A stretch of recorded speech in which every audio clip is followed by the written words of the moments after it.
Hello everyone, it's Monday on Your View. Welcome to the show. I am Obiajilu Olabisi Ugbo, and as usual, I have the ladies of Your View. Nima, how are you doing today?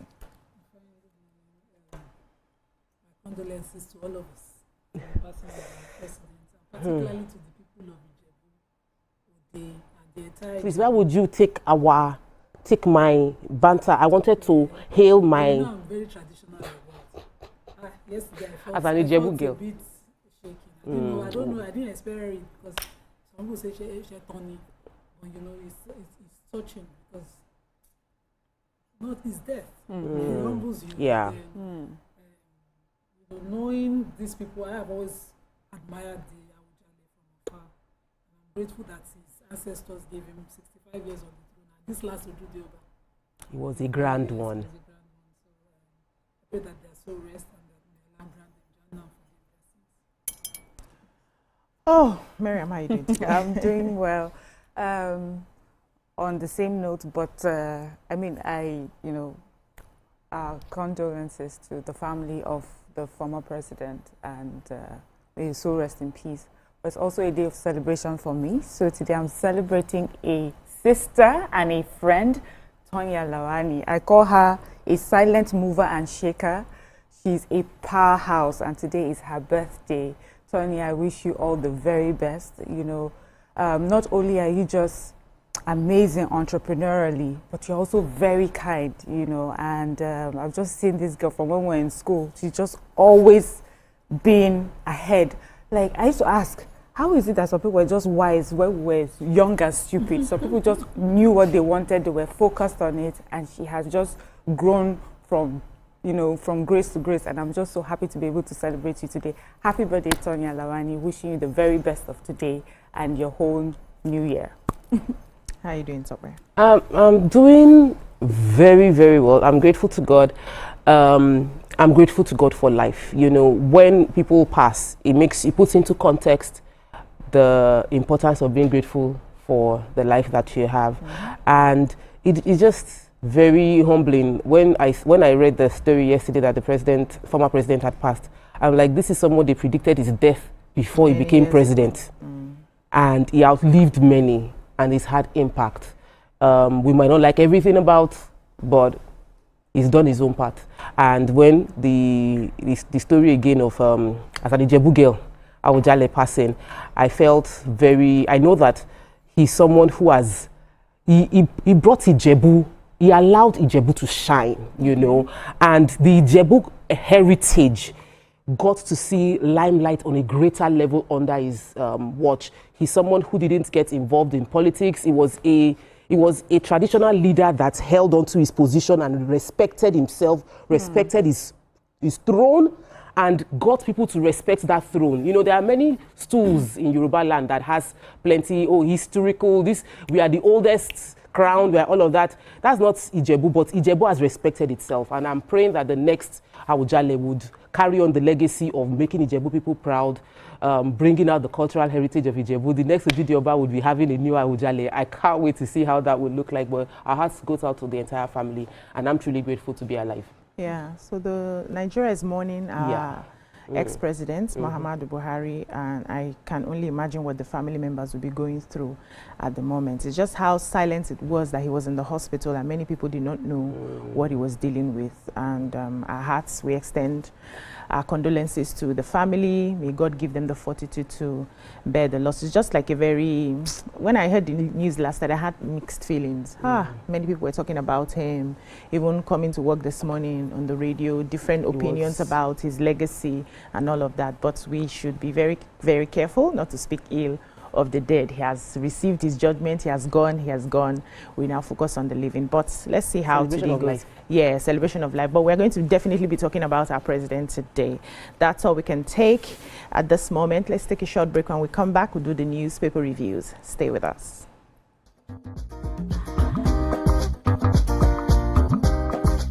Stay tuned. Your View will be right back.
Thanks for staying with us. We'll be starting the newspaper reviews with The Nation.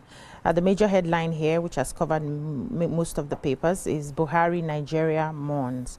President's duty, honor, and deep commitment to the unity and progress of our nation defined his life. Ex-president passes on in London at 82. His last days, burial likely today. Flags fly at half-staff for 7 days. Tinubu, we lost a patriot statesman. AU, ECOWAS, US, China mourn. Buhari's life, politics, legacies, his life in pictures, his battles with ill health. Obasanjo, Jonathan, IBB pay tributes from military ruler to democratic presidents. Awujale of Ijebu land, Oba Adetona joins ancestors. Why Natasha cannot resume by Senate. APC sweeps Lagos Council elections. What stories do we have in The Nation? The former president's passing. So Nigerians are mourning the passing of former President Muhammadu Buhari, a towering figure in the nation's political landscape, who died in London yesterday at the age of 82. They say that weeks ago he left the country in a private jet provided by a world-acclaimed billionaire for a routine checkup, and his situation appeared to be improving as he went sightseeing at some point. But the former president's situation, however, took a turn for the worse as he was moved to ICU. The president got wind of the situation and immediately dispatched the vice president, Kashim Shettima, to London. And they said the vice president saw the former president Buhari before he was discharged and taken to a care home to recuperate. They said when a hint of how serious his illness was when Garba Shehu, during an event of his book presentation, had mentioned that people should please pray for his principal. And as we know, he was the one that also, for most people, saw the message from him alerting us of the passing of the president, former president. But we also have our president who, in a statement that he personally signed, says it's with profound sorrow and a heavy heart that he received the news of the passing of his predecessor, and at the hospital in the United Kingdom. He said that President Buhari was to the very core a patriot, a soldier, a statesman. His legacy of service and sacrifice endures. He served Nigeria with unwavering dedication, first as a military leader from January 84 to August 85, and and so much more. But he says that as a mark of respect, our former leader have directed that all national flags fly at half-staff across the country for 7 days from today. He has also summoned an emergency Federal Executive Council session on Tuesday dedicated to his honor, and he will get a full military funeral as well. As once again, our heart goes out to the family and his loved ones. Yes. Any other story? His closest friend, or how would I put it, his very close friend, the Awujale, Oba Sikiru Adetono, Kayode Adetono of Ijebu, passed some hours after his passing yesterday. Very circumstantial. Yeah, they planned it. And these people, both of them have been very close friends from the 80s.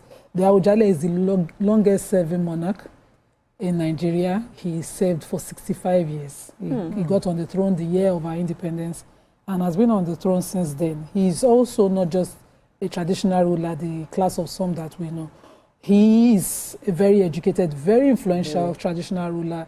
He served in government capacities all through his life before, and he brought his people out.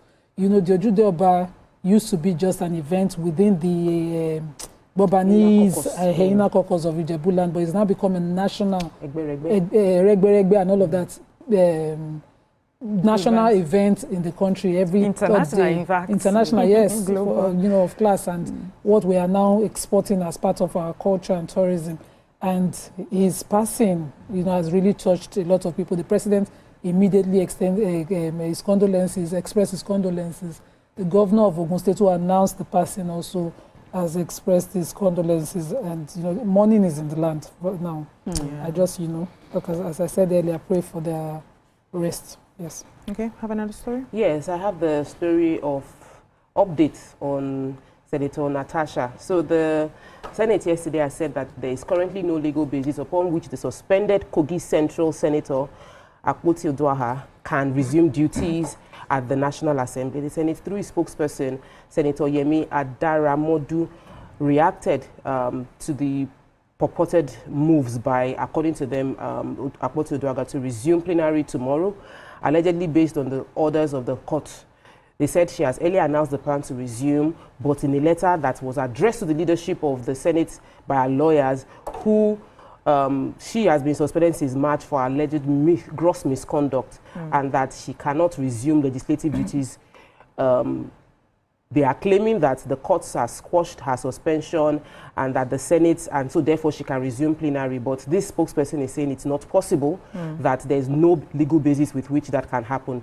They quoted a lot of legal, how will I put it? They quoted a lot of legal backings, the Constitution, which it hinges upon. The other party too, the lawyers of Senator Akpoti Oduaghan too quoted their own. Okay. So between the constitutional side, we the members of the constituents that she represents obviously would like to know where they stand, because their own voice isn't going to be heard within the Senate right now because of what is going on, and I think that should be considered as well. Yeah, so we have a couple of condolences for the passing of the former President Muhammadu Buhari, and the First Lady Oluremi Tinubu yesterday described the late former President Muhammadu Buhari as a leader who served the country with unwavering commitment, integrity, and a deep love for his people.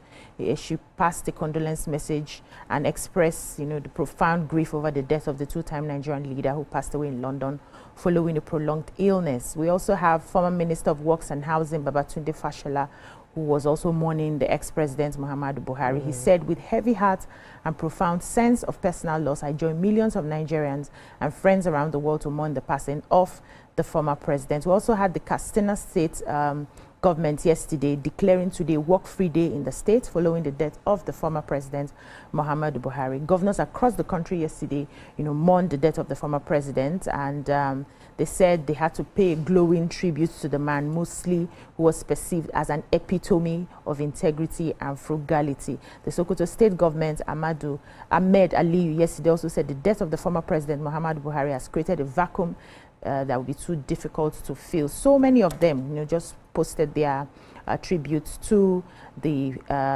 late ex-president, and it's just more like a colossal loss. So people can get the tributes in The Nation. I think it's in page 2, page 20, from page 2, yes, a lot of them. That's all we have basically here. We'll take a breather now. When we come back, we'll continue the newspaper reviews. Stay with us.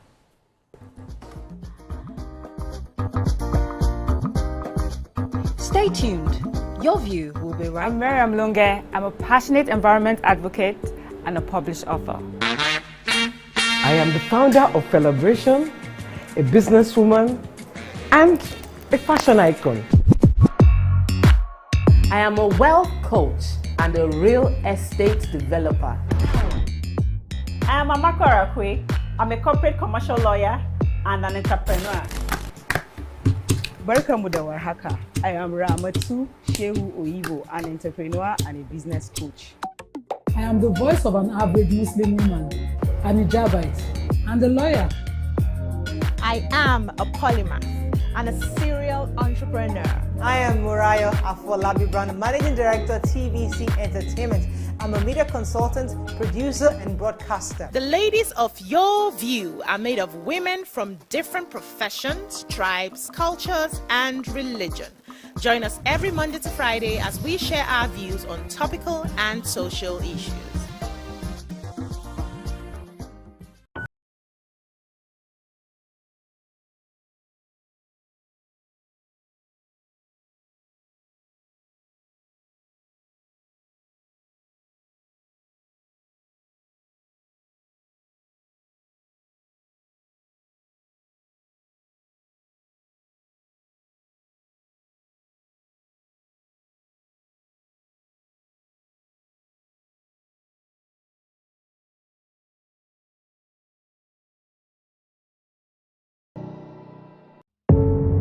Doubt and fear doesn't occur at the canvas, it shows in the canvas.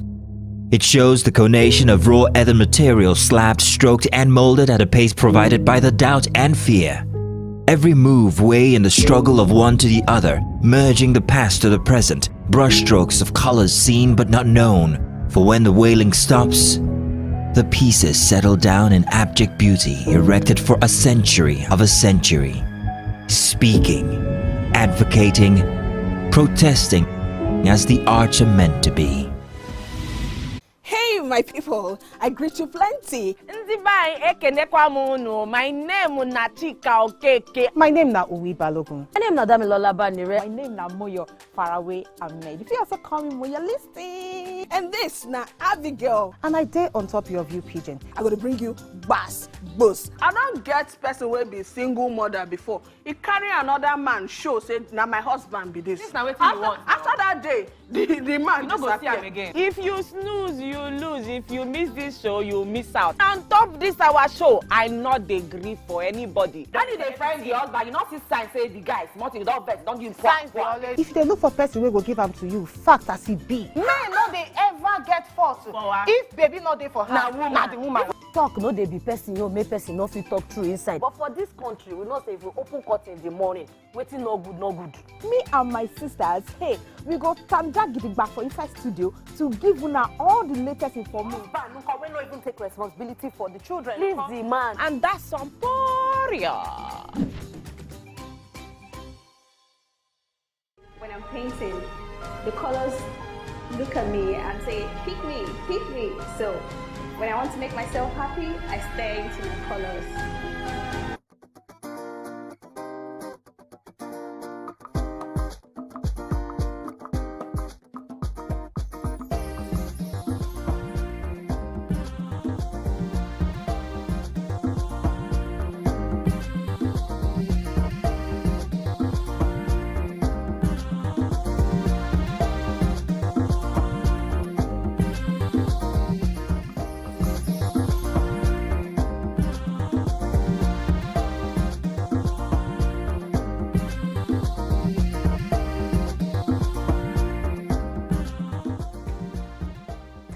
Welcome back. We're moving on now to the Daily Sun. Major headline, curtain falls for Buhari Awujale.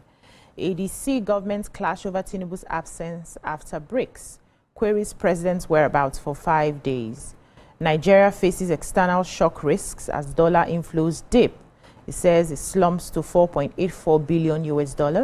CBN citizens cut supply to FX market. Insecurity, step up intelligence gathering, be proactive. NGE tells security agencies. What stories do we have in the Sun? NGE. Did you take that? Yes, I did. Oh, for you. So the Nigerian Guild of Editors has charged the country's security agencies to step up intelligence gathering and be proactive in handling security challenges currently facing the country. So this charge was contained in a communique issued by the Guild and jointly signed by its president and the General Secretary Eze Anaba and Unoha Uke at the end of its 2025 biennial convention that was held in Enugu recently. So the theme actually for the convention was Nation Security Future, Harnessing Diversity for Peace, Stability and Media's Role. According to the communique, some of the key resolutions for the convention were that security is the duty of the government and citizens. The media must promote peace, inclusion and justice by prioritizing peace and stability over breaking news. Security agencies and media must collaborate to promote peace and stability. Media practices should promote diversity and representation as well as avoid one-sided stories and sensationalism. The media should promote dialogue and consider implications of reporting certain things. The government must see the media as a profession of patriots who have the interests of the nation at heart, and the government should equip the military and other security agencies with requisite modern weapons needed to ensure securities. And others include that security agencies should step up in intelligence gathering, be proactive in handling security challenges.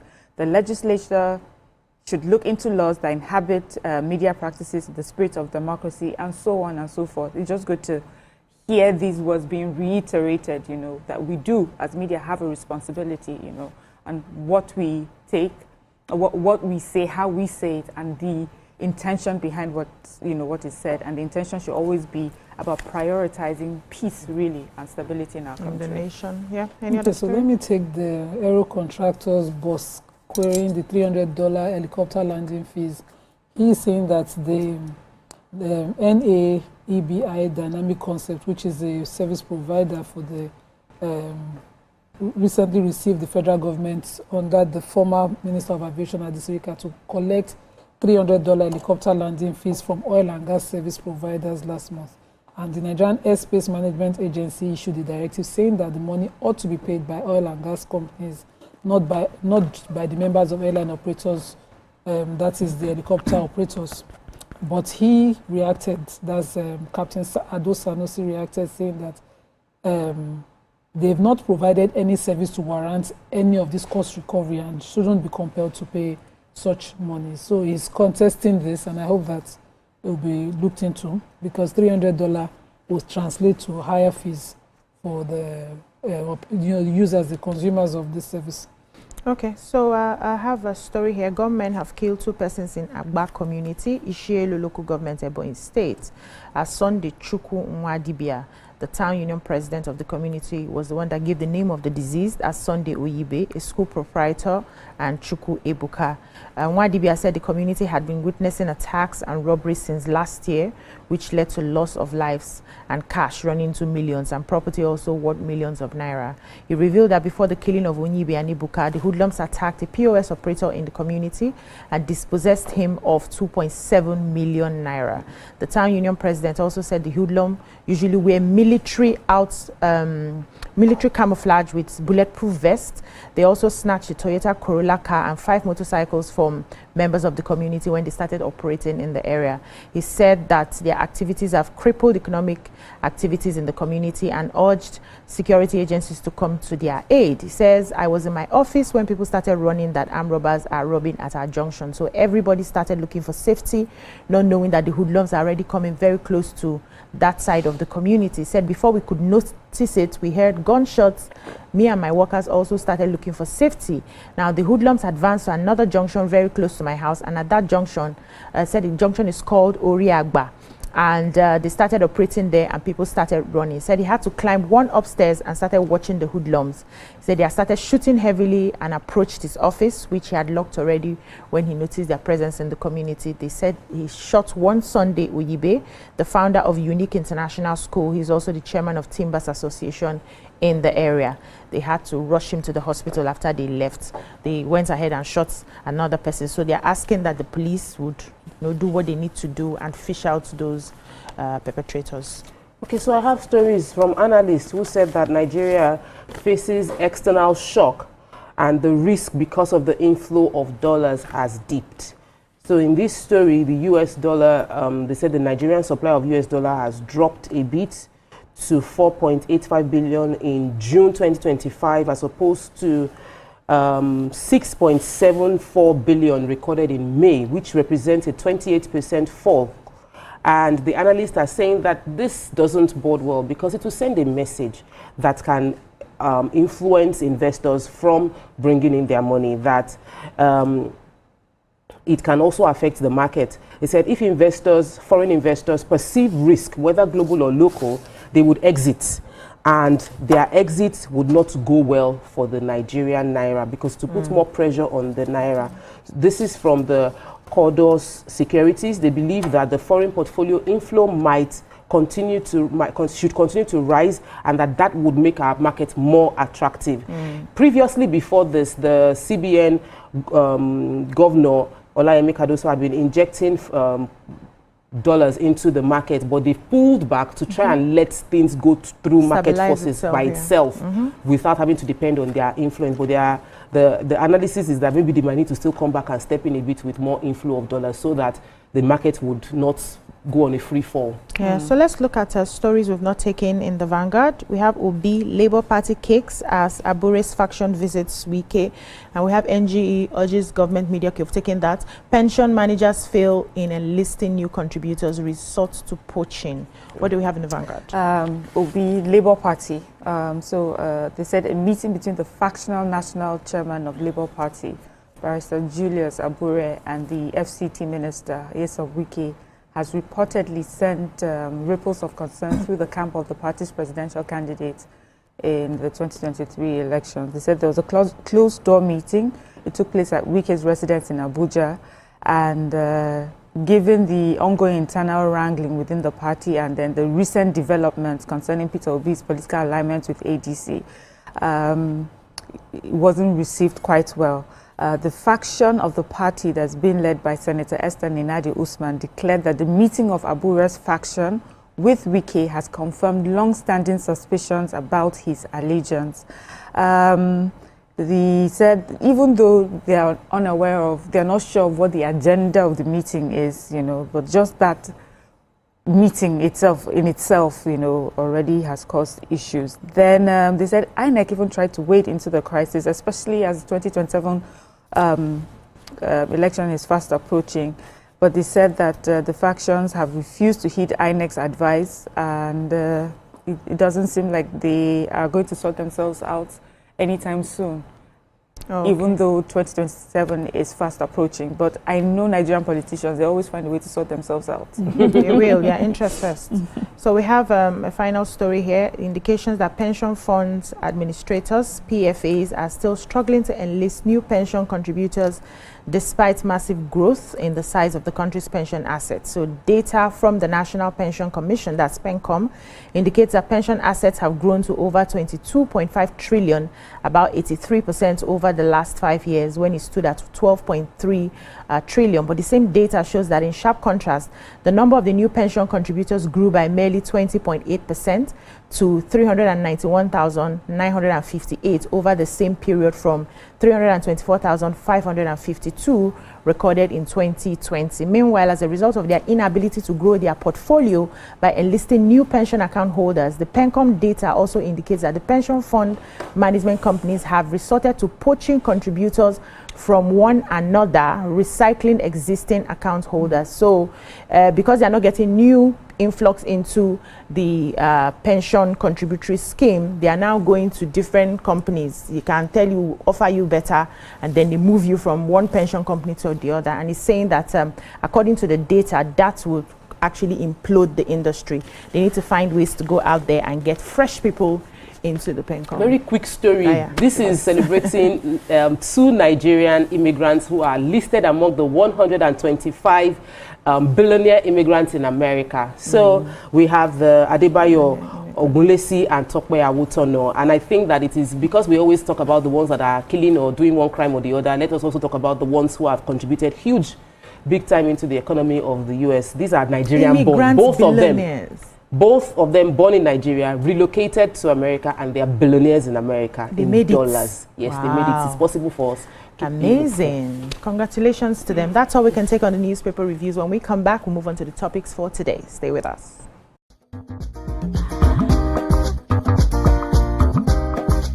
Stay tuned. Your View will be right back.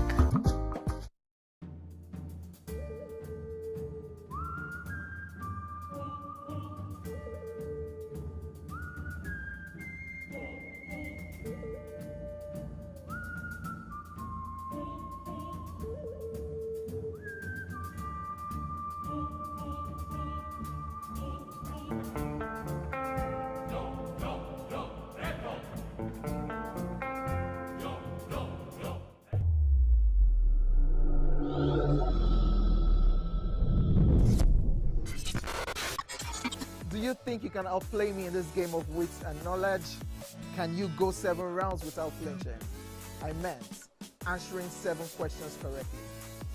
How well can you hold your liquor? If you're curious, then join us for the most exciting conversation and games with your favorite celebrities on 7 of 7.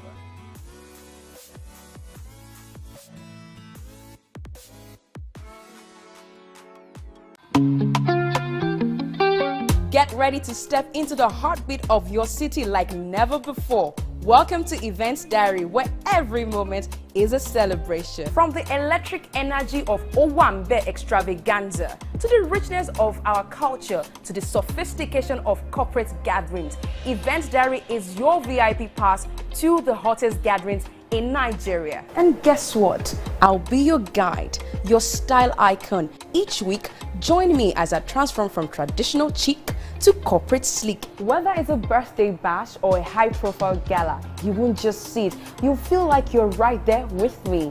Aww. From meetings to evening soirees, I'll be there. Or to the trendiest street festivals or to music concerts, Events Diary has something for everyone. So join me as we explore the vibrant tapestry of Nigerian scene, one event at a time. Brand new studio, brand new set, a new face, but still your favorite breakfast show, Wake Up Nigeria. It's a fresh new energy, new vibe. You smell that? Now that's the smell of tasty, tantalizing food from our various chefs.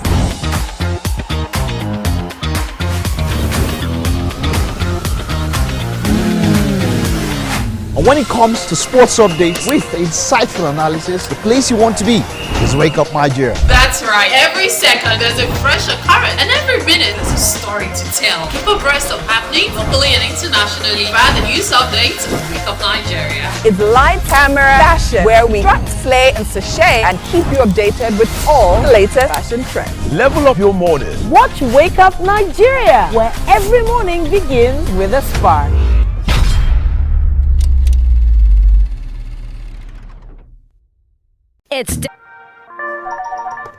Hello, TVC Communications. How can I help? What makes TVC the right choice for my business? Excellent question, sir. Let me share some exciting facts with you. Start your day on TVC Entertainment with Wake Up Nigeria, a family and lifestyle show. Your view empowers women globally. It's your view, let it count. Entertainment Splash delivers the hottest celebrity trends. On TVC News, we keep you informed with breaking news and in-depth analysis of events shaping the world. I will continue to speak the truth. TVC News at 7 and TVC News at 10 p.m. delivers the most important stories of the day. Max FM, your hit music radio station, captivates listeners daily across Lagos and Abuja, making every commute more enjoyable. Adaba 88.9 FM is not left out, as it is the voice of Southwest. And on TVC Digital, we reach to million viewers daily. All together, pulls in over 17 million viewers daily. Contact us on 0707 272 8338 or marketing at tvccommunications.tv. Partner with TVC Communications today. Let's grow together.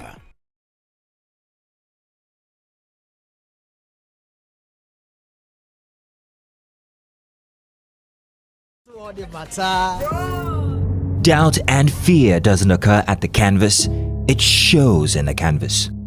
It shows the conation of raw earthen material slabbed, stroked and molded at a pace provided by the doubt and fear.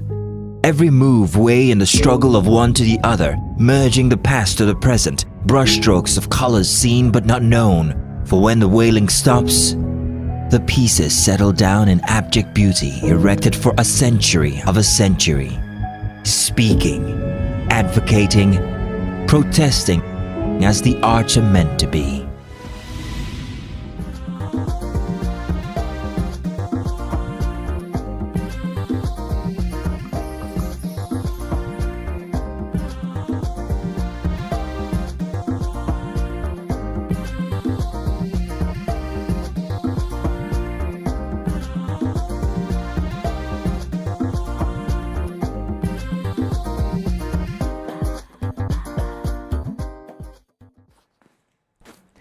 Thanks for staying with us. Muhammadu Buhari, the former president of Nigeria, has passed away at the age of 82 in a London hospital. According to his spokesperson, Garba Shehu, who confirmed the development on Sunday with a statement that read, "The family of the former president has announced the passing on of the former president, Muhammadu Buhari, GCFR, this afternoon in a clinic in London.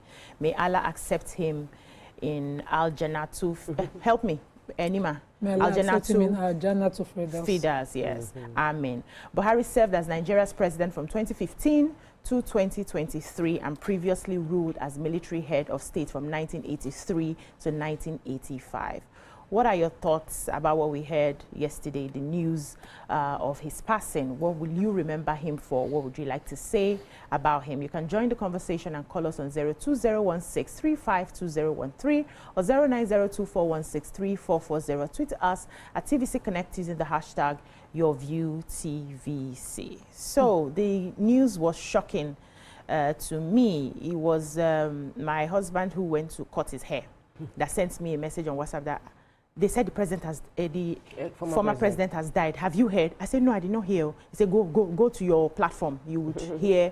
And you know, when I checked it out, I was wondering, I didn't even know when he was ill. You know, there was no news about him. After his tenure as president, he had retired to Daura. His life became, you know, private after a few visits that they made noise about going to visit him in his Daura home. Every other thing was just silent. So when he went to the hospital, he was sick for a long time.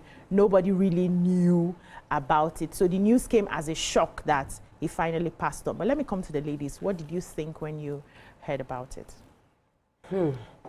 I know that we're supposed to only say good things about the dead. The dead. So there are two things in my mind. Of course, he has children, he has family, and every one of them mourn the loss of their loved one. And so from that point of view, our hearts and my heart joins them, and I pray for their consolation, that God would help them through this journey. There's another side of me that is saying, he's 82. The Yoruba girl in me is saying, celebration of life. Let's declare Ashwebi and go and eat rice. And then the third part of me, the Nigerian who had to deal with the president, then president, and some of the decisions that I'm not pleased with, is like, see you, after everything, disappointment, you are keeping it. Disappointment of death is an appointment all of us would keep. And so regardless of what you did and what you did not do, when you pass, people will talk about what you did not do, how you did it, and how you did right, what you did wrong. So on those three levels, there's a fight in my spirits on which one I should give rein to on the show today, because genuinely, for a man that has lived and served this country as president twice, he should be celebrated for the life and the impact he's had. But for someone who sat under the administration for 8 years and felt there were many things that could have been done better, I can't just sit still and just be celebrating in good conscience. So I'll pass the baton for now. Let the battle continue. Yeah, so you now pick the side you want to be on. You can even touch on the three sides when we come back to you. Nima. Thank you. Okay. Feel very sad for his family. You know, President Buhari looks to me like a very compassionate father. You'd see during his time in office, very beautiful pictures of his girls. And in Islam, when you have girls, you have Jannah. That's the meaning. You raise them properly, you care for girls, you have Jannah. And so he had that very beautiful relationship with his daughters. And I saw a video earlier today of his daughters at the hospital when it was announced. One of them had to come outside to cry out, to scream, to release some pain, and I felt broken just seeing that. You know, I've experienced grief, and I don't think it's a joke. I think it is very immature of anyone to joke about it or mock someone at this time. If you were giving Nigerians, if you were giving your highest revenge for somebody that you think has erred you, what would it be? He is dead.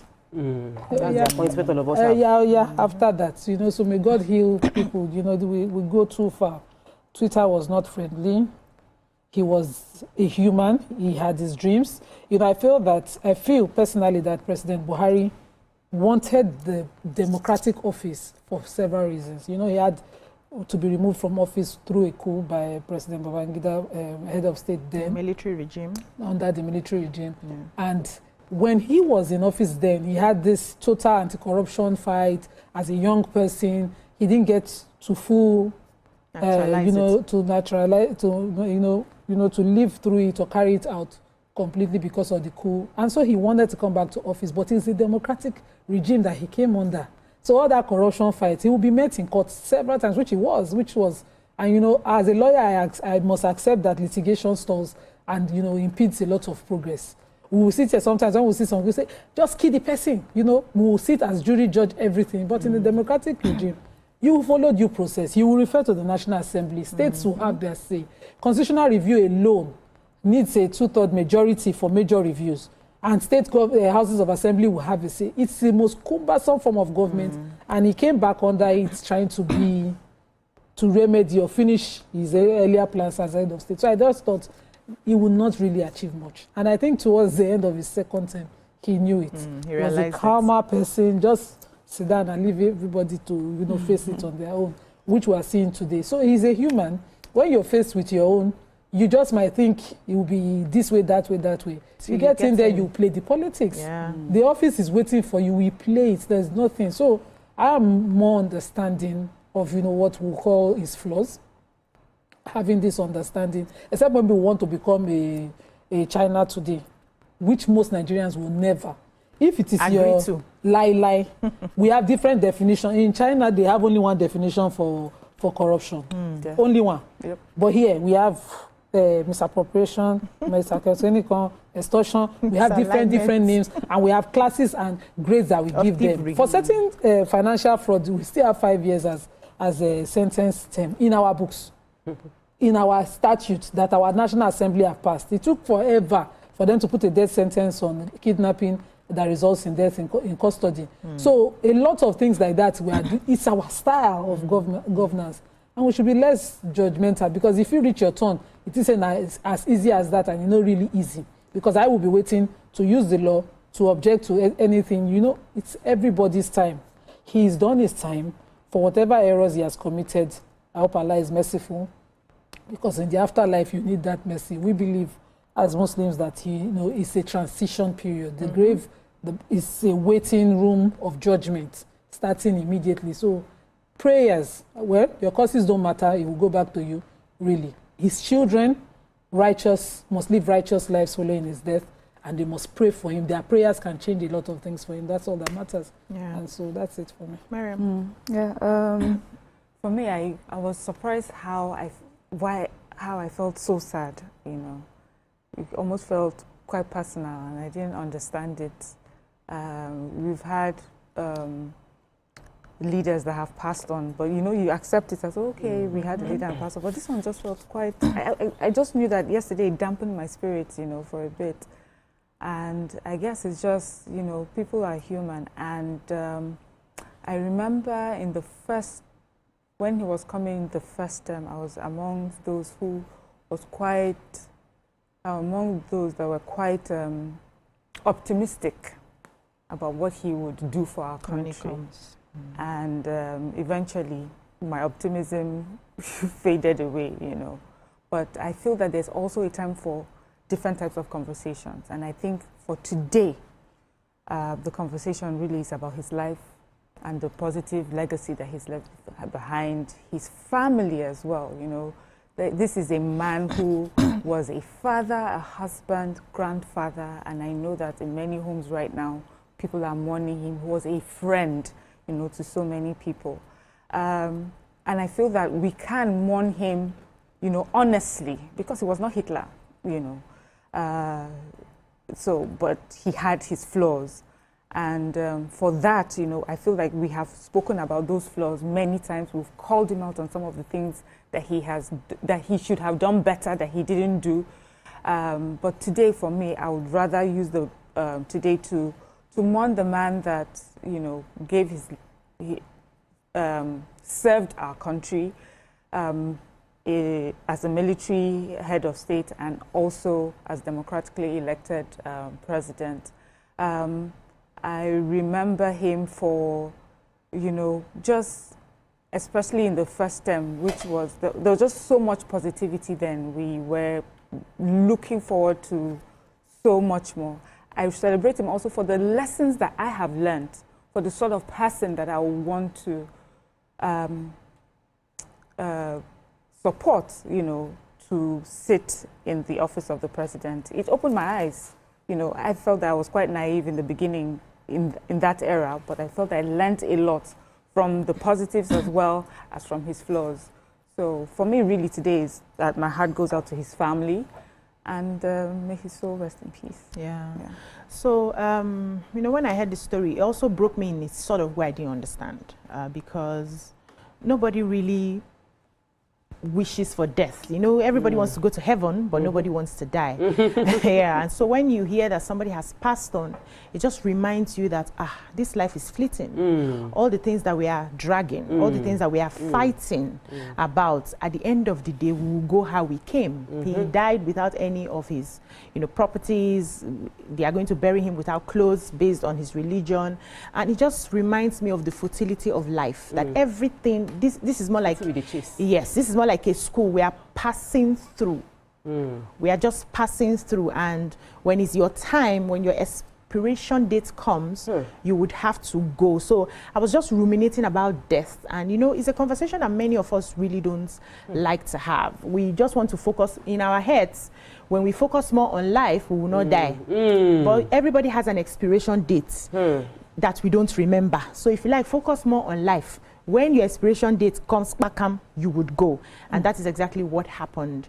And I know that right now the family members would, be feeling really bad about their loss. There's something the scripture says that we should mourn like those who, we should not mourn like those who do not have hope. We should always remember that there's life after this person. And, according to the different religions, there are different places that he would have gone to right now, waiting for judgments and all of that, depending on what they believe in. And that's what should remind us when we are mourning, so that we don't mourn like we are hopeless and helpless, right? And I think that should be the mood. I think, personal opinion, that should be the mood that many Nigerians should carry on right now. Going back, reviewing our lives. What does this life mean for us? What exactly, how do we begin to live our lives in such a way that when we go, there's a legacy that we have left behind. There are certain things that people will say about us when we are no longer there. And I know that one should not concern you after you have gone, but live your life in such a way that many people will not be so conflicted as to what do I say, how do I stand. It's impossible. Yeah, so it's impossible. So that's one. No human being dies, and you will not see two sides of. Yeah, I also wanted to ask, no human Nima, being. let me land this question so that you respond. When do you think is the right time? Because I listened to the radio coming this morning, and the criticisms were not here. It was tough. People were talking. They were insulting. And I'm asking myself, when is the right time for us to discuss our past leaders, their past successes and their failures? Is it at the time of death that we bring all of this to the fore? Or should we have time and time again where we review them even while they are living, so that when they die, like you rightly said, there's a time to have certain conversations? But I'll take this response when we come back after the short break. Stay with us.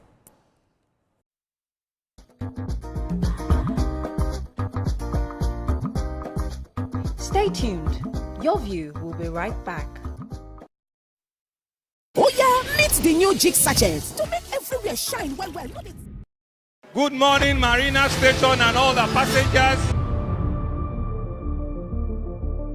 Efficient, it's comfortable. This development will go a long way in reducing congestion and emission. Imagine a country with over 320 languages. Why you go the only focus on Yoruba, Hausa, and Igbo? Where we get a common language, where they unite everybody from Oga to even Madam self, and every person wey dey for street. That's why we dey introduce you 89.9 Yanga FM, the #1 urban pidgin radio station where they unite us all. From the award-winning breakfast show, Waiting Day, with your brother, your friend, Wale Po. Everywhere. So, Bobo. It a job for this. This na Cruise Express. And this go be the best 4 hours of our life. Country people, make una join us. Now we be What's Up Naija crew. Now we they give you wetin dey sup for inside we country. Yes, so keep it locked. If God be your papa, why you not gonna make Yanga? About Wahala. Now here we dey settle all the matter. Bro, we right here. Nobody better than we, right? Okay, now whispers be that. Make I just be the last sensible voice where you go here. Now we be 89.9 Yanga FM. Breaking news isn't just about speed, but more importantly, about fact and accuracy. It is responsible journalism. being ahead, unbiased, sensitive, in telling the stories that people would want to hear in a way that protects their sanity and for the public good. And it goes beyond breaking the news to actually following up, exploring all the angles, engaging newsmakers, tracking impact, all geared towards informing, educating, and setting agenda for the people. Breaking news is holistic, entire, complete. It's about you, me, and the world we live in. Breaking news is at the core of what we do at TVC News, and it's the honor of my life to serve you this news, fresh off the press. TVC News, first with breaking news. Good morning, Marina Station and all the passengers. Efficient, it's comfortable. This development will go a long way in reducing congestion and emission. The trains are long-term solution to Lagos traffic challenges. This is where we take the final, decisions on policies, programs of government that will have to ensure that, the narration of Lagos as a PLC is taken very, very seriously. This is a major pedestrian bridge linking Oyinbo here to Apapa Road over there. With this overpass, we are providing what we call a permanent solution.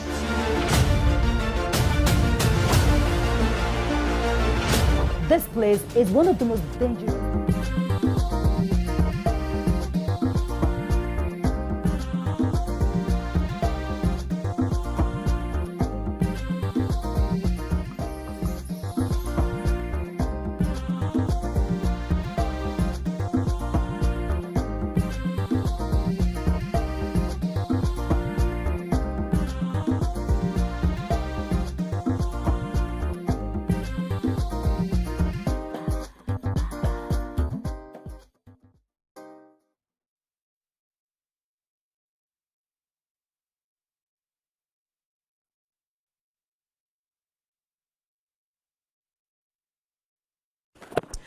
Thanks for staying with us. So we're still having this conversation, and I'd like our callers to, call in and tell us what they think and mourn with the family of the former president who just passed away. And I asked a question before we went on a short break. I was asking, when is the right time to make a review of the failures and the successes of somebody before the person dies? Or is it at the death, when we're talking about someone who has just passed on, when the family members are mourning, people are down emotionally, there's grief in the air? Is it the right time to begin to list all the bad things that particular person has done? So there's a popular quote by William Shakespeare. Really? Yeah. I did not know it was even by William Shakespeare, but I knew the quote. Okay. So it says, the evil that men do live after them, and the good is often interred in their bones, but the evil that they do lives after them. So it's impossible that the evil that has been done will not be spoken of. There is no because I am naturally wired diplomatic and because I am well brought up, I would never insult or curse anyone based on my personality. I would not even if you do me evil, I will not insult you or curse you. I leave you to your fate. So the comments out there, those that are insulting the late president, those that are cursing him, I feel that it is extremely misguided and it is wrong. You don't need to. You are alive. You have the opportunity to write your own story. He has written his own. He has ended it. He has gone to face his judgment. You take what you have and write a good story for yourself. Don't bother cursing the late president. Don't bother insulting the late president. He has done his own. What he has done, he has done. What will you do with what you have? That is what is important. So I don't believe that it is when the president has died, I will not start insulting and bashing. That's not a prescription that works for anything. It might relieve your tension or pressure at the moment, but it doesn't serve any purpose. Yeah, let's take a caller. We have a caller on the line. Good morning. Are you there? Good morning. Good morning, sir. Doctor, hello. She can hear you. Doctor, you see, you have said it all. Okay. Thank God. As me, as a prophet, what I read in the Bible says, try your best and leave the rest. You cannot do all. Our former president, the late Muhammadu Buhari, has tried his best. I remember in 1985, I was in secondary school when he introduced why against indiscipline. Yeah. Why against indiscipline? It corrects so many things in the country then. And when he was the president, as a civilian president, he introduced fight against corruption. And he said if corruption does not kill, he said if you don't kill corruption, corruption will kill you. Corruption will fight back. So that is about what he has done right about his own life and on the country. You see, people who talk, the people who always talk, whether you are alive, whether you are dead, so cannot even do their own, they can't do their family. How much more talk of the country? So cannot, even the country is too big. We're talking about even somebody's own. They cannot rule their own, they cannot rule their family, they cannot even take care of their own. So how much more a country? A full country. With blessed memory, God will give him more rest. God will give the family the fortitude to bear it.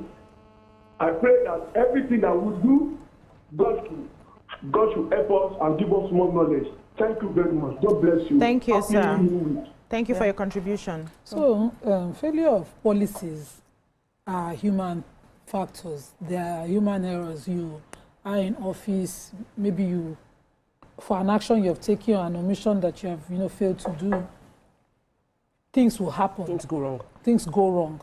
But did you outrightly carry gun, rob, steal? No. You might not have been able to know or make your policies, and the kind of government we still run is one that you rely on your eyes on the ground. If your eyes on the ground, I remember President Buhari instructing the commissioner, the IG of police at the time, to take his headquarters to one of the insecurity Borno, and we are angry that he didn't follow up because we later found the IG somewhere else in Abuja. Nima, can I pause you a minute, take Abiodun and come back to you? Yes, please. Abiodun, are you there from Ikorodu? Good morning. I'm with you. Good morning. Good morning. Hello? We can hear you, ma'am. Okay. Good morning, everybody. Good morning, ma'am. I would like to go with what my sister, Sister Iman, said, which is Islamically, we don't start fighting out the wrong of the dead.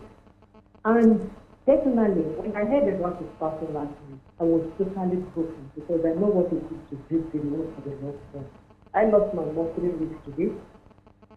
And the thing is, it's a pain that you can never comprehend. Buhari never came to us like somebody that is without sin.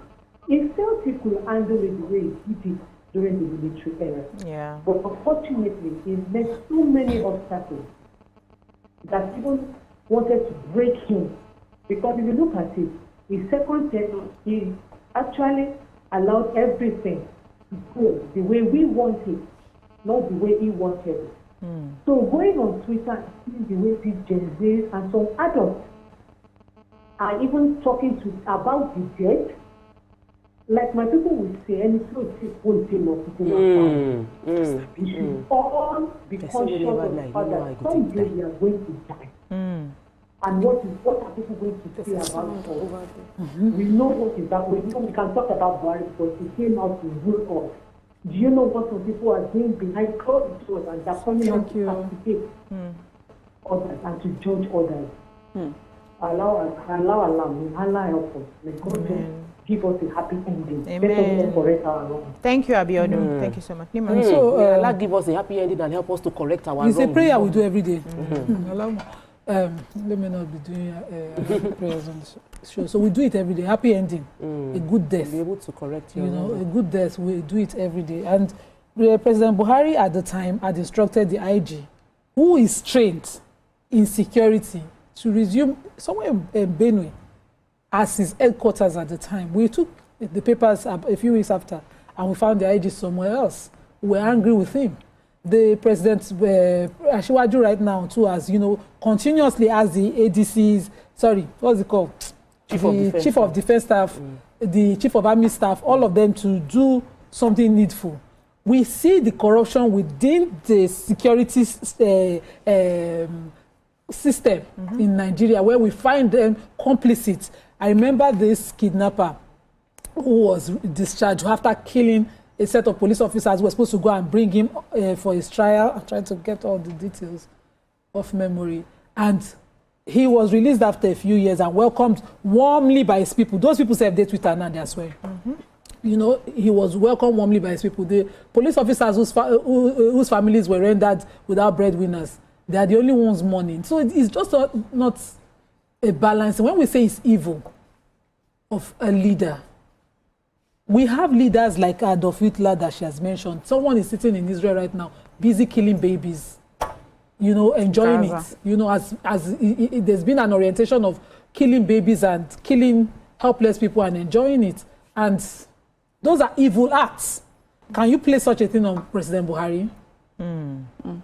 Let me come to Mary. Yes. So, you know, the question you asked is this, when is the right time to talk about the things that he may have done wrong? And I say it's every day that we have had an opportunity to talk about it, we have spoken about it. Thankfully, our country is the one that we can speak our minds, and there have been many opportunities on this platform, various platforms, individually, you know, as a country. We have sat down, we have criticized his government, his governance, his policies. So for me, personally, I feel like on a day of his death or the day after could be a day that we can shelve that aside.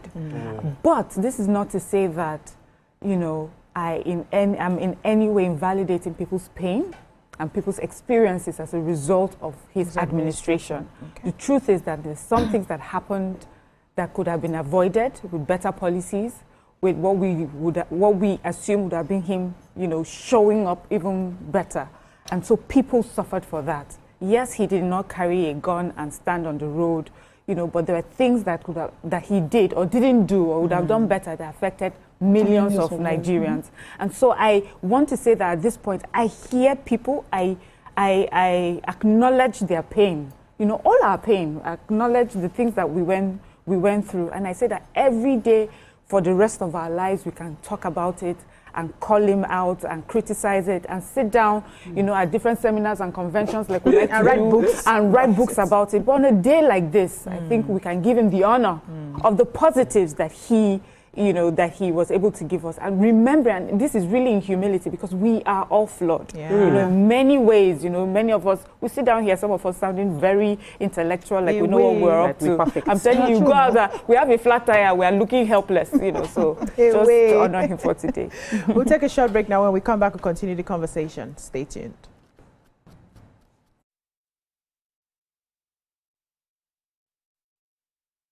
I'm Nifemi Oguntoye, news anchor with TVC News. My day is usually busy and it's difficult keeping up with breaking news stories, trending stories, business news, stock exchange and what have you. But with TVC News on WhatsApp, I'm able to catch up with all the breaking news, real-time updates and trending stories on the go, right on my phone, no matter where I am. It's quick, easy and always on. And hey, you can join us by scanning the QR code or using the link on our X and Instagram. Why wait? Come to the side of news that keeps you ahead. TVC News, first with breaking news.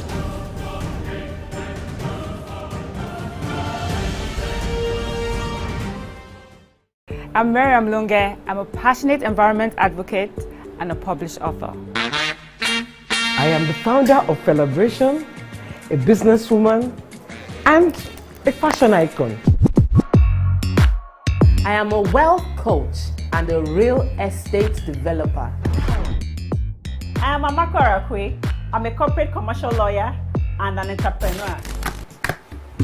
Barkamu da warhaka. I am Ramatu Shehu Oyibo, an entrepreneur and a business coach.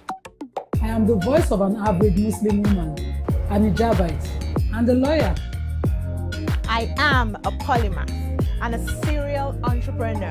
I am Murayo Afolabi Brown, Managing Director, TVC Entertainment, I'm a media consultant, producer, and broadcaster. The ladies of Your View are made of women from different professions, tribes, cultures, and religion. Join us every Monday to Friday as we share our views on topical and social issues.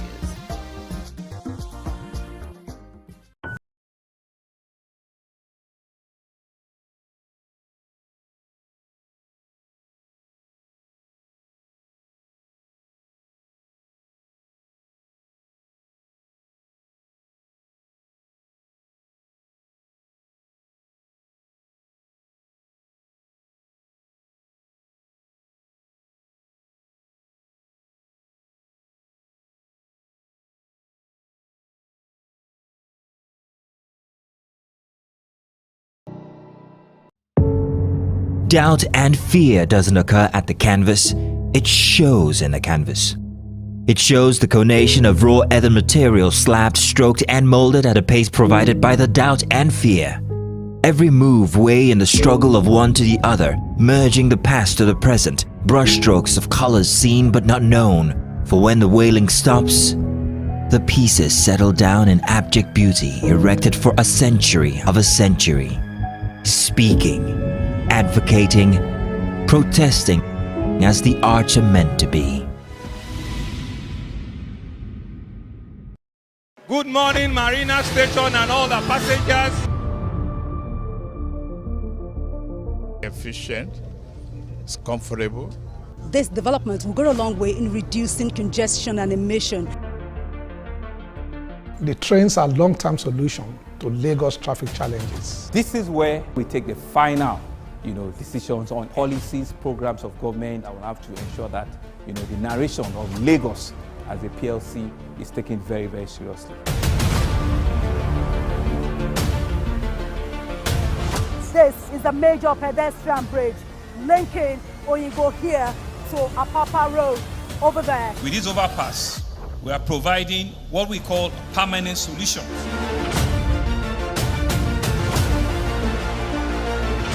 This place is one of the most dangerous areas at the biosecurity environment. This can go into the news and every crimes of your neighborhood. Our goal is to remain as Africa's model megacity, to move our GDP from the 5-6 position to the 3rd position, and we believe is achievable with all the commitments we have.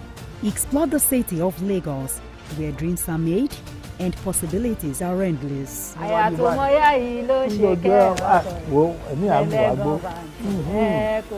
Amadedoja Salamadini. I live in Lagos, inside Lagos.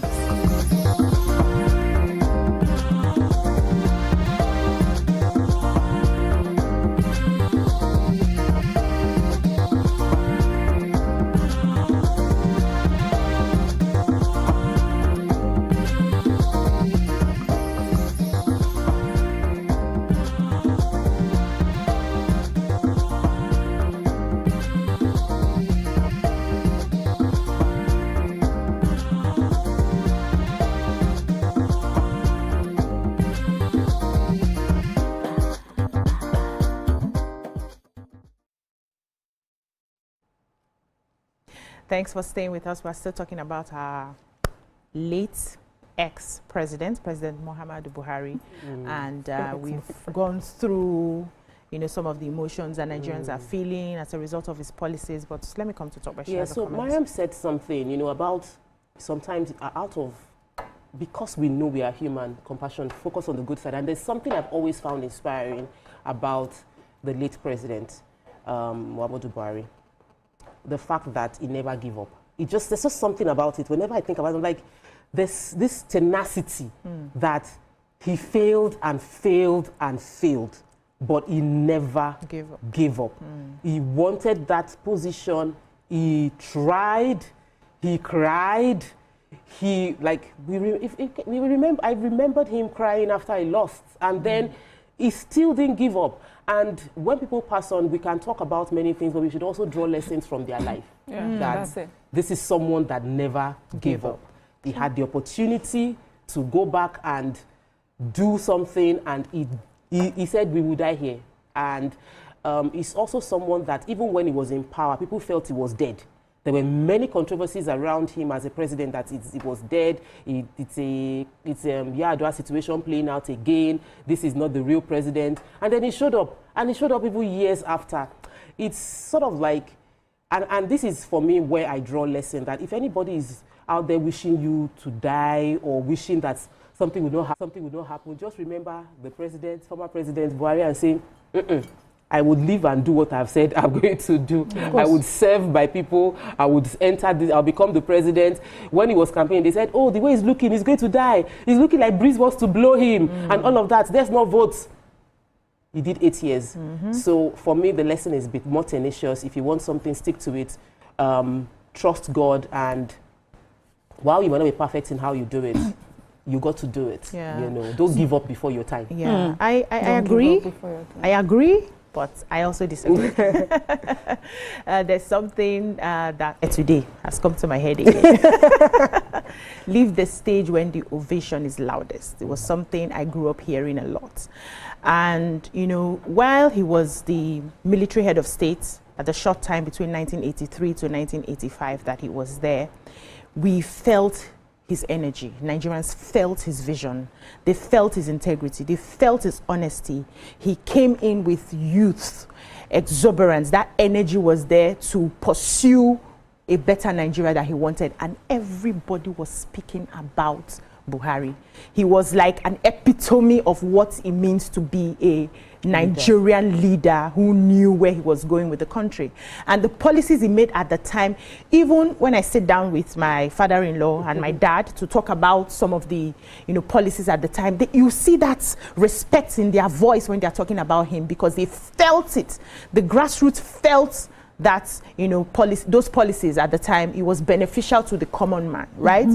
But when he came back as a democratic leader, I felt like he was not the right fit for democracy, because maybe the sort of training he had and his personality, so he was not able to shine. It's like when a fish is out of water, you take somebody away from their natural element and you put them somewhere, they would struggle. That's what I see. And that's why I am a bit more compassionate to, you know, how he carried on with this last administration. You know, that's the Democratic administration, because I sort of understood that he wasn't the right fit. He didn't think it would be that way when he got there.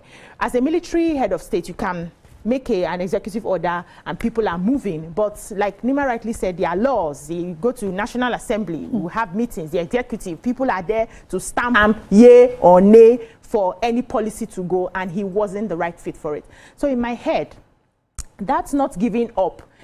I would have preferred that he just ended it at being a military head of state. What memory we have. Yes, would have been that. But I may be wrong, because... No, I'm even saying that you're right about that. But you know, one thing with election is that there's a responsibility on us as well. We did not think it was right fit. Why did you people go out in your millions? We didn't know. Yeah, so I'm saying that it's something we have to go through and share. Wait, I want to correct something. Because the ovation wasn't loudest then.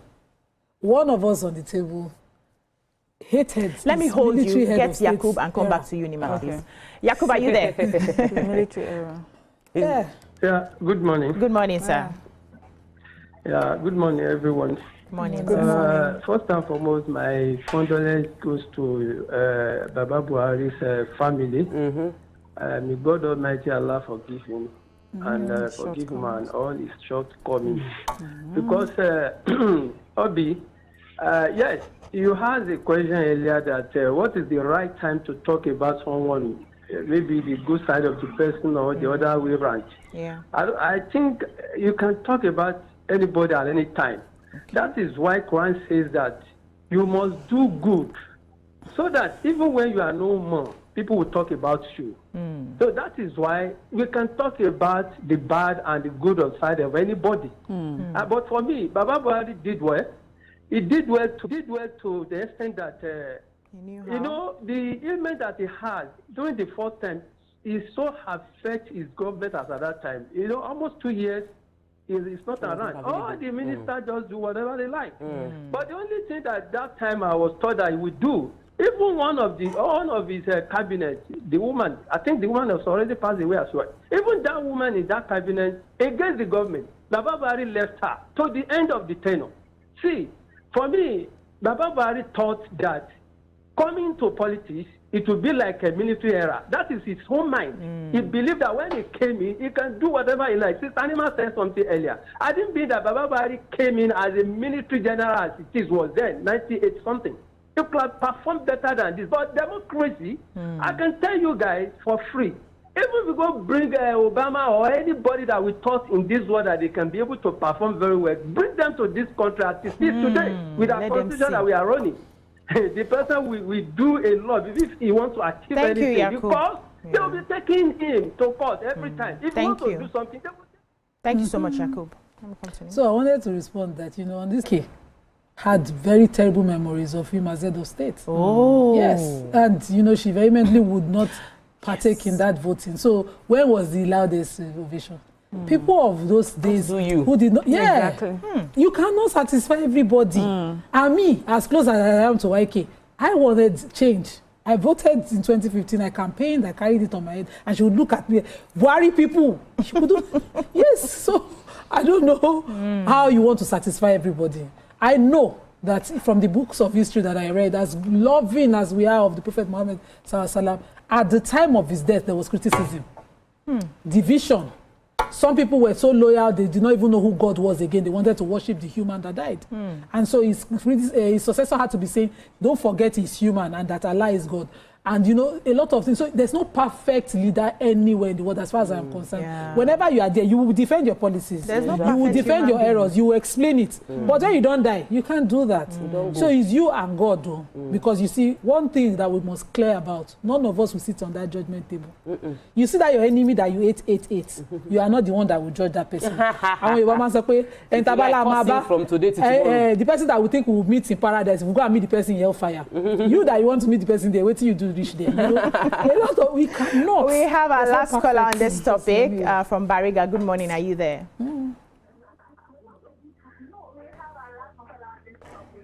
Listen to the show on the phone, not Please TV. listen to the phone directly so we can hear you. Hello, good morning. Good morning. Good morning. God bless you all. Thank you. Thank you. My contribution this morning for what happened, I pray that may soul rest perfect former president. And what I want to say is that the leaders that are still ruling, that are alive, should nothing. They should rule with the fear of God. And that reminds me of late President Nelson Mandela. He was in prison for several years, and he came out, he was supposed to say, oh, let me sit tight and rule because I suffered for it. I think he did 1 year and handed over for others to take over. That shows a great man, a man that considers that his country should move forward. No matter what we say now, they said, show me your friend, then I will tell you who you are. Yeah. I'm just saying that those who are in power today should go back to the drawing board, because once mistake, death comes in, you can't escape. You are well, whatever you achieve in life becomes useless. Thank you. Thank you so much. We have to conclude this topic. I'm just realizing that no matter what we do, we will still die. Nobody's getting out of here alive. You're not just realizing that. Nobody's getting out of here alive. So we need to be very true to our purpose and our convictions, because people would always have different things to say. So it's the side that you show me that will make me, that will give me an idea of who you are. Yes. So I can stand here now and say, okay, what do you think of me? And three of you will say different things based on the different sides that we see. But the most important thing is, was I true to my purpose? Was I true to myself? And that's where we're going to, end this topic today. So we wish the family of ex or former President Muhammad Buhari the best at this point in time. We extend our condolences to them, and we pray that Nigerians would, you know, send in their love and compassion even in the time of mourning. That's all we can take on this segment. When we come back, we'll move on to yet another segment. Stay with us.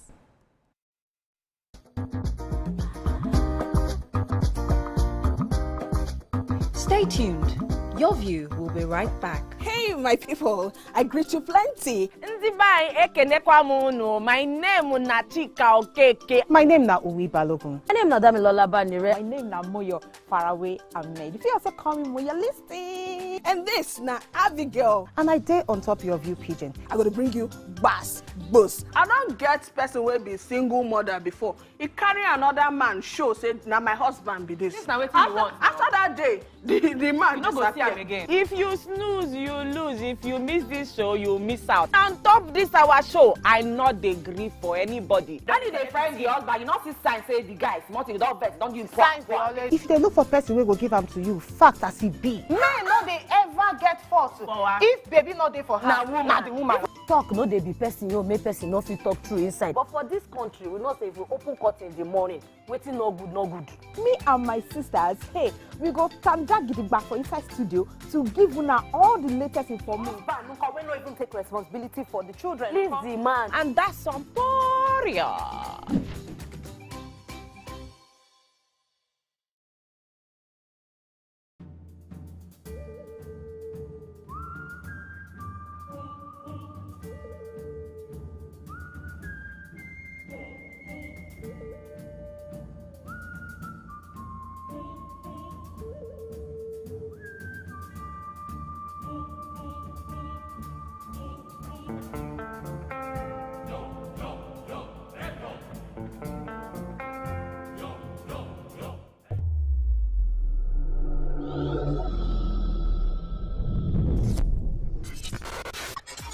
Do you think you can outplay me in this game of wits and knowledge?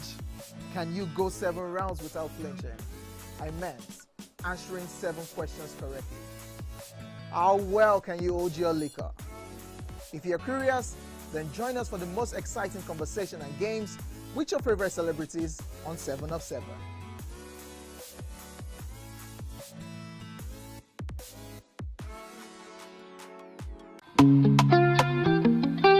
Get ready to step into the heartbeat of your city like never before. Welcome to Events Diary, where every moment is a celebration. From the electric energy of Owambe extravaganza, to the richness of our culture, to the sophistication of corporate gatherings, Events Diary is your VIP pass to the hottest gatherings in Nigeria. And guess what? I'll be your guide, your style icon. Each week, join me as I transform from traditional chic to corporate sleek. Whether it's a birthday bash or a high-profile gala, you won't just see it. You'll feel like you're right there with me.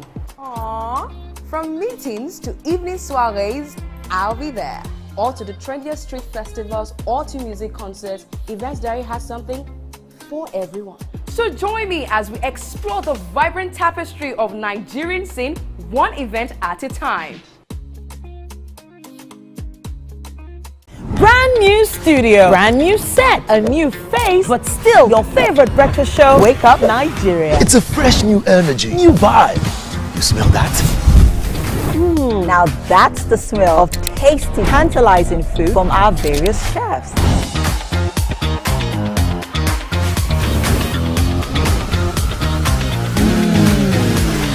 And when it comes to sports updates with insightful analysis, the place you want to be is Wake Up Nigeria. That's right. Every second there's a fresh occurrence, and every minute there's a story to tell. Keep abreast of happening locally and internationally via the news updates of Wake Up Nigeria. It's light, camera, fashion, where we strut, slay, and sashay, and keep you updated with all the latest fashion trends. Level up your morning. Watch Wake Up Nigeria, where every morning begins with a spark.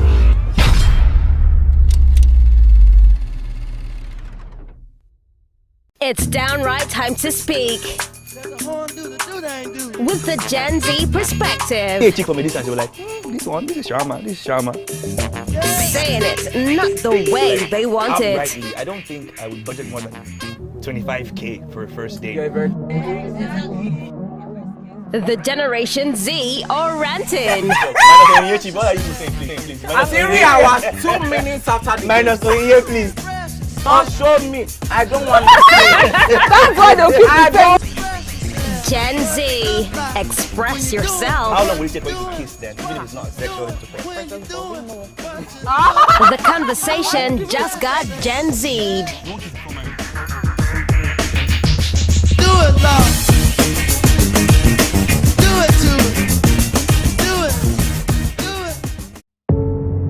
Doubt and fear doesn't occur at the canvas, it shows in the canvas.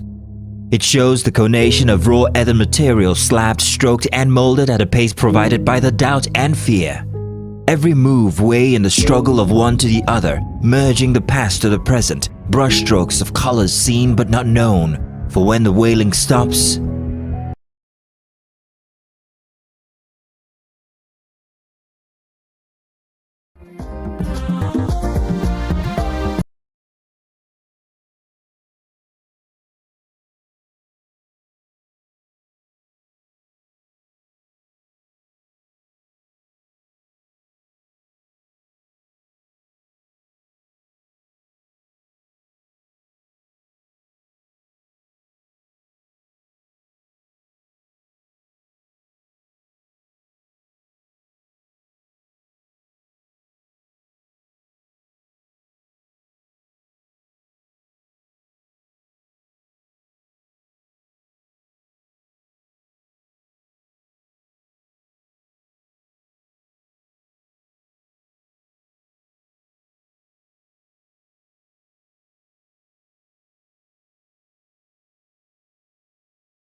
the pieces settle down in abject beauty erected for a century of a century.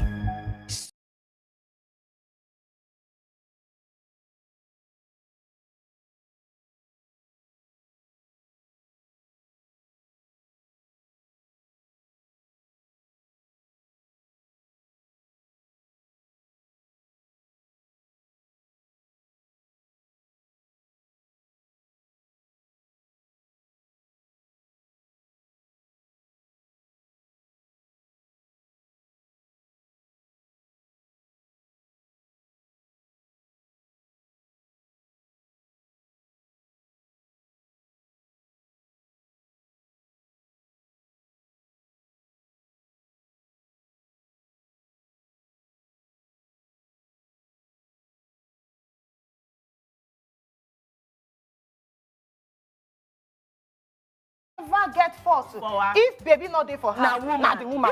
Talk no dey be person, make person no fit talk through inside. But for this country, we know say if we open curtain in the morning, waiting no good, no good. Drag it back for inside studio to give una all the latest information. We don't even take responsibility for the children. Please the man. And that's some poria. To buy a truck now of a tanker is over 100 million. You know how many of these fuel retailers or SMEs in that chain can afford it?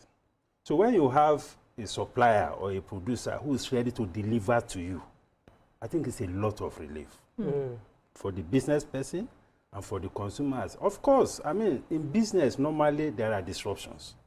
If disruptions happen, you know, there will be some people who will, you know, who will take a hit as a result of that. You know, that is why we are getting some of these complaints. But it's something that is good, and it's not new anyway. Okay. If you look at the cement industry, the same business model operates. Oh. Yes. I mean, see Dangote trucks all over the place delivering cement. So even as an individual, if you buy a truck or two, they will deliver to you. They will deliver to your doorstep. And it's not only Dangote, even all the major producers in cement. The same thing with those who are in flour. Flour millers, you see their trucks all over the place. They deliver to their the same thing those who are in the soft drinks industry, the breweries, they deliver to their customers. It's still scary, sir. So nothing is new here. Nothing is new.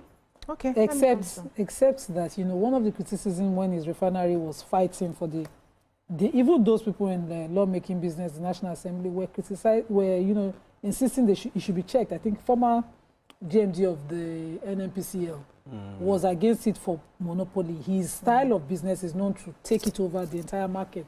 This morning I was driving through Apapa and I looked at all those tank farms and I wondered in a few years what would they be doing with those size of farms, tank farms? What would they be doing with his refinery position to not only refine locally but distribute locally? How do they tap into it? Is he not going to kick some people out of business eventually? No. First of all, as a business person, you must come with a business model that will make your business sustainable. You must come with a business model that will make it efficient. Now, when you look at that business, just like the cement business I talked about, logistics is a major part of that business. And as much as possible, you want to have control over the key variables that will impact on your business. I mean, we're talking about $20 billion worth of investment. If you produce it and some group of people decide to sabotage it, how many can you do? How will you respond to that situation? Or they tell you that the tanker drivers have gone on strike, the NATO is doing this and that. So, as a business model, there's nothing wrong if you decide as a business person to integrate your entire supply chain into your own business. And just as I said, it has worked for him in many other institutions, and it has worked for many other players as well. Even in this oil business, the major marketers, they have their own trucks. NNPC, that used to be a major player, and they also used to have their own trucks. They were the major importers of petroleum products at that time. And they also distribute. They even have their own filling stations. You know? So for me, I don't think, you see, when there's a disruption, what needs to happen is that those in the industry need to just go back to the drawing board and rework your business strategy. And in any case, if there are issues of monopoly or whatever, we have the Competition Commission. I mean, if there are proven cases of monopoly or anti-competitive practices, of course, you can escalate it. But here is somebody who has put in very big investment, and you want to make sure that you are not vulnerable. I mean, he has his own port, for instance. It's part of integrating the supply chain. You know, if he has a factory, he builds his own power plant. It doesn't depend. So when you have variables that are critical to your business, the more you are able to take care of all the variables internally, the better. Otherwise, even those who are selling pure water, if you are in pure water business and you cannot deliver to your customer, forget it. Forget it. Because no customer will come and be meeting you and be bearing the cost of having to lift it. That is the business model in that space. So for me, I don't see anything critical. And that model you refer to was a model, constructed or designed to support importation. Yes. It's an importation-driven model. Yes. I mean, for how long can we continue to import? Look at the damage that the importation of petroleum products had done to this economy. True. From subsidy to fuel queues to all sorts of scandals here and there. Not to talk of the loss of jobs. Because the more you import, the more you are exporting jobs to other countries. Exactly. True. And because of that, even all our refineries were not working, they were moribund. And we are throwing so much money into those refineries. Yeah, we'll come to that refineries. You know, a lot so for me, let's have a few more questions. Yes, let me. Okay, so for me, it's sustainability. I feel bad for all those who are in the business and may feel threatened, but as the masses, for those of us that we feel that this will be beneficial to us, my fear is sustainability. There are some things I see businesses do, you know. It's almost like the buy one, get one free, that once in a while sales. I hope this is not something that is just used for now, you know, and then Nigerians get used to it and it's not sustainable, maybe even for the business itself. And how would that affect, you know, the prices if there's a reversal of this free logistics that Dangote has talked about? You see, first of all, in terms of sustainability, the current model or the current mode of logistics now is dependent on diesel. You know how expensive diesel is. This one that Dangote is bringing is going to use CNG. This is about almost 60 or 70% cheaper in terms of the fuel. Okay. So even from that point, from the point of view of the economics of it, it's even more sustainable. Then there's also the point of safety. Most of the worst accidents we have had in this country today were related to fuel tankers. True. Yeah. Yes. Look at how many lives, how many properties we have lost. And these things have to do with the fact that many of these tankers are not really roadworthy. There's no standard. All characters, you just get on the steering and be lifting fuel. You can't compare that to brand new trucks. So even from the point of safety, it's even more sustainable. You know? So for me, I think from whichever angle you look at it, apart from the fact that when a system is disrupted, there will be casualties. Yeah. And it's normal in business. Look at, even in your media space, haven't we seen some disruptions? Yes. There are media stations that have been here. We have AI now. 20 years, even before you. And we have AI. And AI. We are there today. Let's Must you now blame somebody who is doing well for your own... We'll take a breather here. When we come back, we'll continue the conversation. Stay with us.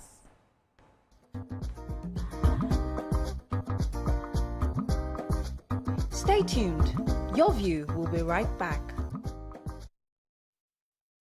Happy news isn't just about speed, but more importantly, about fact and accuracy. It is responsible journalism, being ahead, unbiased, sensitive, in telling the stories that people would want to hear in a way that protects their sanity and for the public good. And it goes beyond breaking the news to actually following up, exploring all the angles, engaging newsmakers, tracking impact, all geared towards informing, educating, and setting agenda for the people. Breaking news is holistic, entire, complete. It's about you, me, and the world we live in.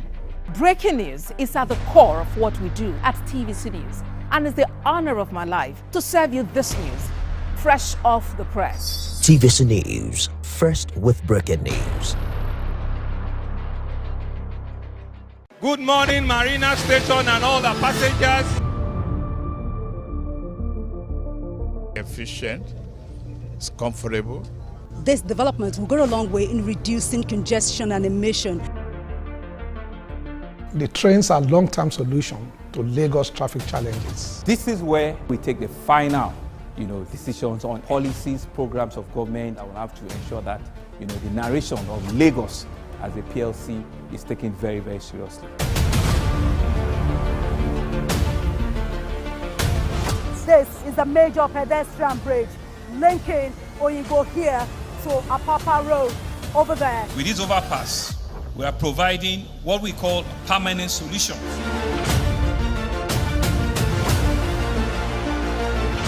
This place is one of the most dangerous areas at the biosecurity environment. This can go into the news and every crimes of your neighborhood. Our goal is to remain as Africa's model megacity, to move our GDP from the 5-6 position to the 3rd position, and we believe is achievable with all the commitments we have. Explore the city of Lagos, where dreams are made and possibilities are endless.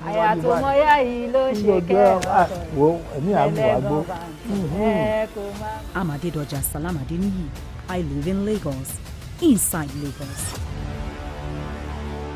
I'm Nifemi Oguntoye, news anchor with TVC News. My day is usually busy and it's difficult keeping up with breaking news stories, trending stories, business news, stock exchange and what have you. But with TVC News on WhatsApp, I'm able to catch up with all the breaking news, real-time updates and trending stories on the go, right on my phone, no matter where I am. It's quick, easy and always on. And hey, you can join us by scanning the QR code or using the link on our X and Instagram. Why wait? Come to the side of news that keeps you ahead. TVC News, first with breaking news.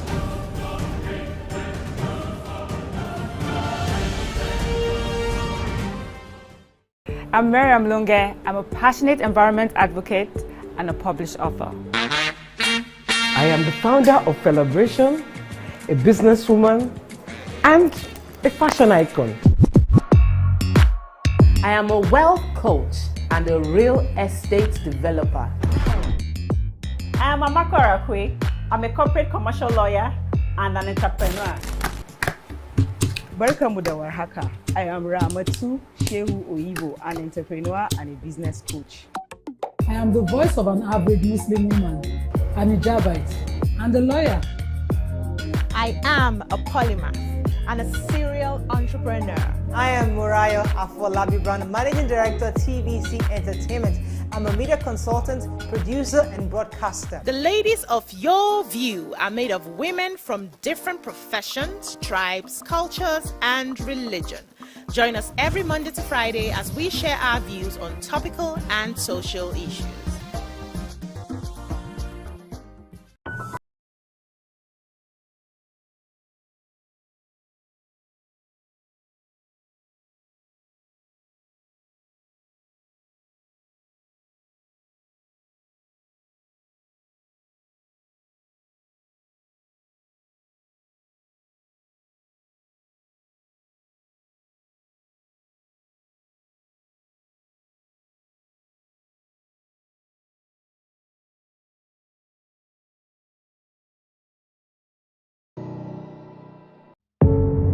Doubt and fear doesn't occur at the canvas, it shows in the canvas.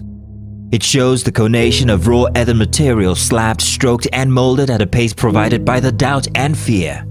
Every move way in the struggle of one to the other, merging the past to the present, brushstrokes of colors seen but not known, for when the wailing stops, the pieces settle down in abject beauty erected for a century of a century. Speaking, advocating, protesting as the arts are meant to be.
Welcome back. We're still discussing Dangote's free logistics for the product. And yes, I have a follow-up question to what you just said. So the free logistics, you mentioned newer trucks, less accidents or no accidents at all. And I'd just like to bring your mind back to some of the incidents that we've had have involved Dangote trucks. And I'm wondering if this free logistics is specifically saying to us that we're getting better trained drivers, or how exactly does the newer trucks, how does that benefit us beyond being flashy and looking nice on our roads? How does it really benefit for our health and our safety on the roads? No, the point is that from a safety point of view, you cannot compare a brand new vehicle, even forget about trucks, to a vehicle that is maybe 30, 40 years old. On the road, yeah. You know, the risk of failure, mechanical failure and things like that. We have seen instances where some of these trucks, when they are loaded, even to climb some slightly high, elevated road, it's always an issue. The terrible incident we had around Bega some years ago was partly as a result of that. was trying to climb that slightly elevated, and the thing fell. Yes, after the leverage. But then human capital training. Yes, of course. You see, the quality of a vehicle is also a factor in safety. I'm not saying that the fact that you have a brand new vehicle guarantees absolutely safety. Certainly not. But it enhances the level of safety. And the fact that you have integrated the whole system into your own system, your capacity to ensure training, to ensure that those who are driving the vehicles are licensed and all of that, that capacity is also there. So that is the point I make. And in any case, let me also make this point. There are still opportunities for other refineries. Because we talk as if it is only Dangote refinery. He's the one that we are seeing. We have the NFPC, 4 refineries. Let them go and revive. If they want to sell it, let them go and sell it. So that you have more competition. Let's have okay, so I'm of the opinion that the industries, you know, when change happens, there's always, you mentioned casualties. The tank farms that are around Apapa are going to be in that category of casualties, but we also know that those casualties will mean jobs being lost, and it will be expected that the government has a way to address those jobs being lost. Another set of casualties are the ones that were leading this protest with very, very loud noise. The major marketers who are complaining that this move by Dangote is not a charity. It is a move to take them out, and that over time the price it can change the price. It cannot permanently keep this free delivery. The price, when it sets a price, the impact of that price, no other person can compete at that point in time. And it's not like we don't know this can happen. But we are talking about it from the positive point of view, thinking it's all rosy without addressing these other parts. Who are the people that should be addressing, protecting the market, the petrol station owners? Is it minor market? Not major. They are major marketers and independent marketers. Yes. Who are the people that are meant to protect independent marketers? Who are the people that are meant to protect the jobs that will be lost based on this new move? And how do we ensure that we don't later become victims when things happen? First of all, the best way to protect everybody is to ensure that there is more competition. Now, we know that there are some investors that are coming into the space. There's also a plan by the government either to sell or resuscitate the refineries. So to start with, as much as possible, we need more players in that space. But I'm not so much of a fan of getting imported products to be competing with locally produced products. I agree. We have to get that one. It's not the same. It's not the same thing. Yeah. Okay. Because bring the investments, bring the jobs here. Bring the jobs here. Because when people complain that they want to compete, and what you want to do is to go and import as a way to compete and bring the local market. That for me, I don't think is fair. Okay. That is why even within our fiscal policy space, there's always a window to protect domestic industries. Either through tariffs or through restriction or whatever. You know. Then coming back to this point, we have an institutional framework to avoid abuse of monopoly or market powers. That is the Competition Commission. If there are proven instances, because you cannot say you are delivering your product using diesel, I'm delivering my own using CNG, and you are not blaming me that I want to take over the market. You go and get CNG now. You to go and get CNG. It's easy, run them. Yes, and bring down your costs. Because this is a market. Yeah. So competition matters. But I take your point, where there is proven cases of abuse of market power. That is why we have the institutional framework. It exists all over the world to ensure that that market power is not abused. Yeah, so we don't have time. Just one question before we go. What is happening to our refineries, and what do you think should be the local refineries?